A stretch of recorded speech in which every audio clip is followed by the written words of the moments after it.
I just want to go through some Terraform concepts. So I'm just showing you a snippet of code when it comes on to something known as a configuration file when it comes on Terraform.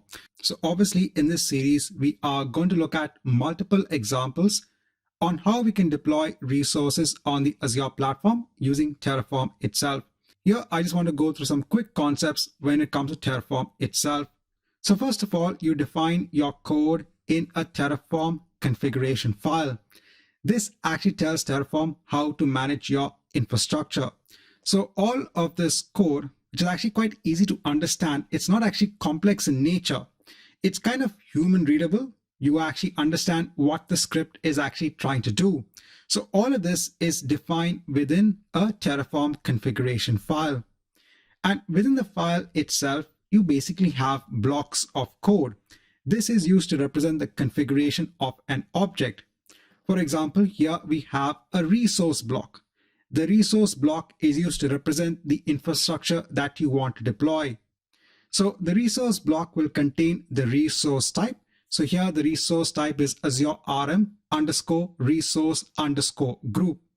This resource block is actually used to deploy an Azure resource group.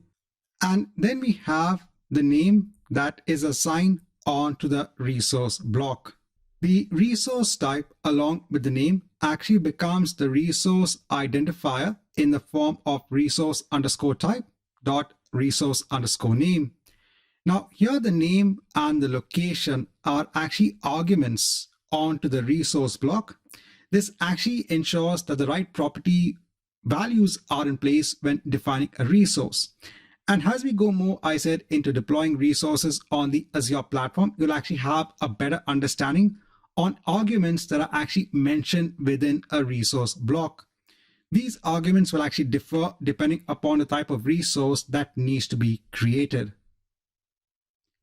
And then finally, you have the providers. So this allows Terraform to work with an external provider.